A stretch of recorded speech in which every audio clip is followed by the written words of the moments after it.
If you are anything like me, you have many more projects and ideas than you have time to devote to those projects and ideas. Whether it's creative goals, business goals, or anything big and meaningful in your life, prioritizing, evaluating, and taking action can get a bit overwhelming. If you're having trouble prioritizing, finding focus, or otherwise lacking motivation, this week's update may be for you.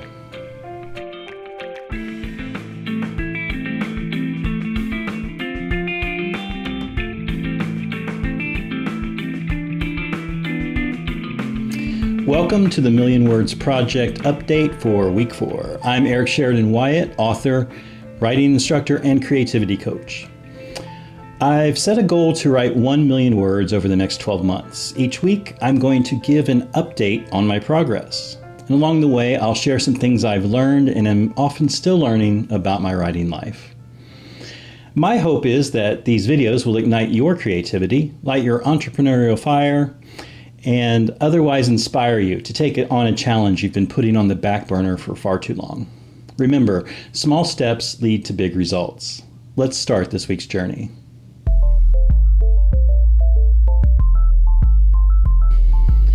Week 4 is under my belt. As you can see, I'm still ahead of the pace of 20,000 words per week. At the end of 4 weeks, the pace target is 80,000, and I have completed 24,866 words for a running total of 89,491.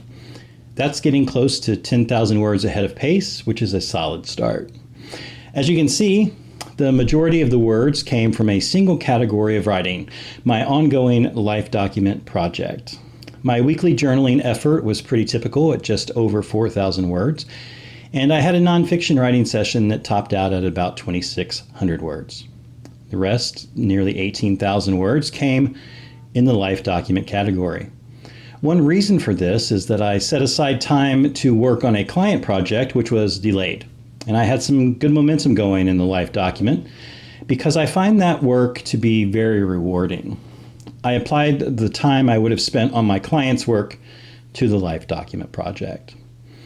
In addition to doing no client work last week, I also had another big goose egg in the fiction category. That's 4 weeks of the project with no new fiction written yet.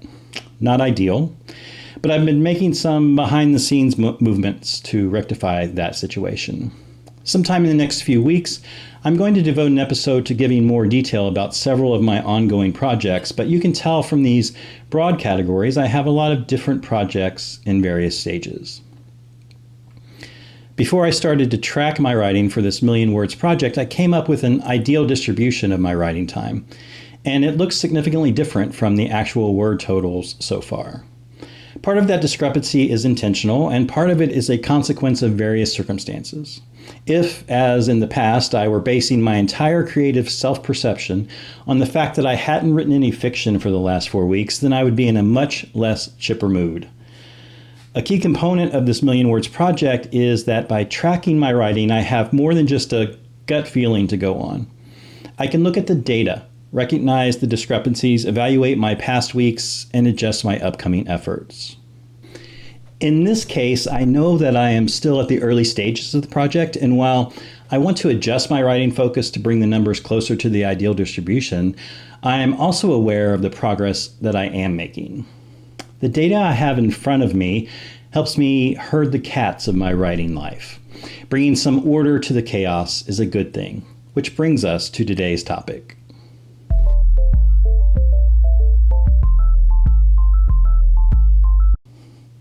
I have 3 file folders. 2 of them are actually physical files, and the other one is a multi-page Scrivener document on my computer. And they're all filled with story starters, ideas, possible titles, characters who I don't yet know their story, themes I'd like to explore, essay concepts, book outlines, poetry starters, podcast concepts, television and movie pitches, and various could-be, someday, maybe projects. Hundreds of possible writing projects, and that's not even counting the 3 novels, 2 short story collections, and a book of essays I have on my actual These Are My Next Projects list.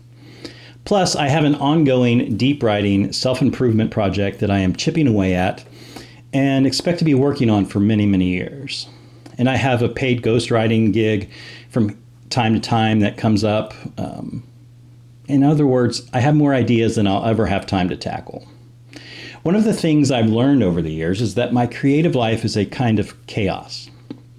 If I don't find ways to rein in the chaos, very little ever actually gets accomplished. Without some structure, even in my most creative pursuits, I'll be swimming in could-be's and wouldn't it be nices for all of eternity, with nothing ever completed. The way I address this in my life is to apply some seemingly uncreative principles to my creative life. They are the sort of concepts you might hear in a business meeting or a productivity seminar: progress tracking, goal setting, visualizing data, and accountability. As I mentioned last episode, one of the big fallacies of my perception of my writing life over the last few years was that I hadn't been writing. Part of the reason I felt this way and was surprised when I began to look back and add up all the writing that I actually had done is that I hadn't been keeping track of my writing. During the 2019 to 2021 slump, I hadn't been keeping track of my writing. I didn't have any specific goals for my creative and business writing. I hadn't been able to visualize my writing life, and not only wasn't being held accountable to any person or writing group during that time, but I didn't even have a concrete ideal to compare my progress to. As counterintuitive as it may seem to apply these apparently non-creative, seemingly limiting concepts to my creative life, I've learned that corralling the cats is actually the key to increased creativity. I once had a writing instructor say that everyone has an idea for a novel or a movie or a best-selling memoir. The only difference between being a writer and a non-writer is that a writer has a chance of actually seeing that idea come to life. No matter how much the non-writer thinks about and dreams about their idea, if they never write anything, they will never have written that masterpiece that's swirling around in their brain. A writer may still fail to create a bestseller, but at least by writing, there's a chance of their vision coming true.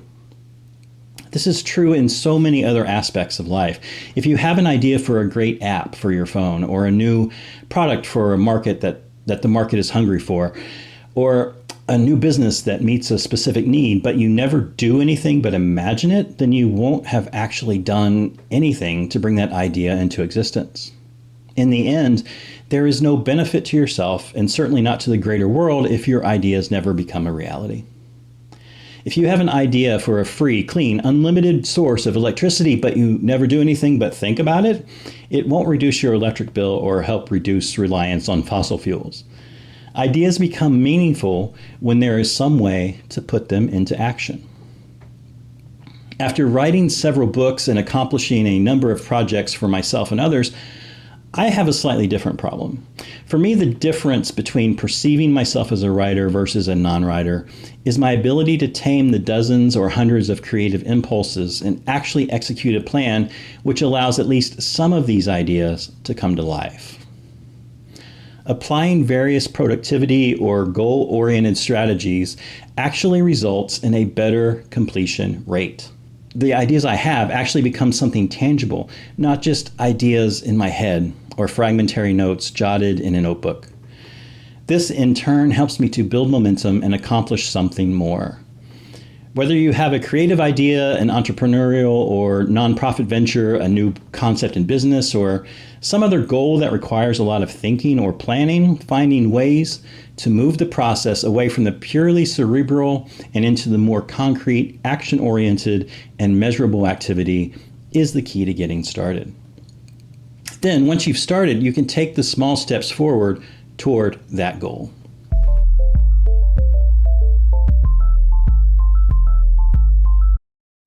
Taking on a large project or a series of projects can be a monumental task. Breaking that task down into logical, achievable segments can help you get the ball rolling. And once that ball is rolling, you'll find it easier to make progress.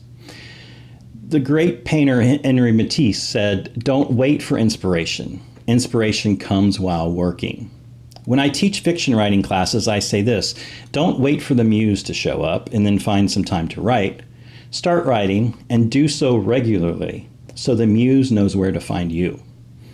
And finally, no matter what your objective is, we can't always wait until we've answered every question and solved every problem before we get started. Students and clients who want to write about their life story often come to me trying to figure out what the end result will look like before they've ever written a word. I encourage them to begin writing, stepping out on faith that starting the work is the most important part. We can edit later, we can pivot, we can change the path and discover what the end result will be, but only if there's something there to work with. So start. Take a step. Give yourself something to do beyond thinking or planning or worrying. I can't guarantee you will finish your grand project just because you got started, but I can definitely guarantee you will never finish it if you don't.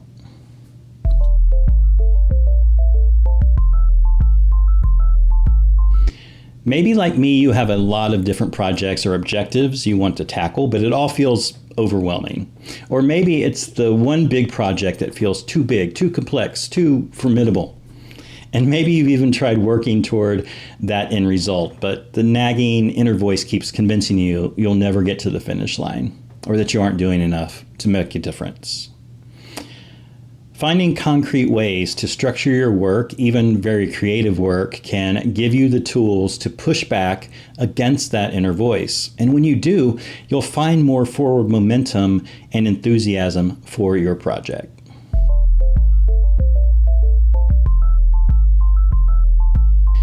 This week, I want you to think about that project or goal that you struggle with, but would tell your friends and family or someone close to you that it's an important objective in your life. Ask yourself 3 questions. 1, why is that goal important to me? 2, what are the reasons, both real and maybe not so real, that I struggle to get going or make any progress? And 3, what would it look like to make slow and steady progress toward my goal? You can do this as a thought exercise, but I'm going to let you in on one of my best teaching tool secrets.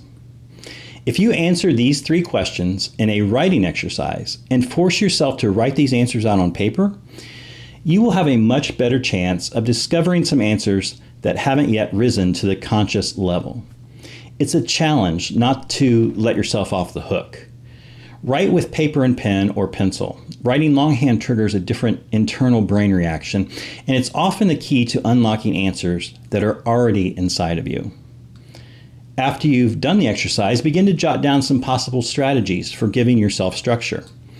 It could be self-imposed deadlines, daily, weekly, or monthly mini goals to track your progress, like this Million Words project is for me. It could be a creative accountability partner who you meet with regularly to give an update on your progress. It could be a detailed daily schedule to follow. Well, there are a lot of different options. The key is identify concrete, action-oriented, measurable objectives, and then get started.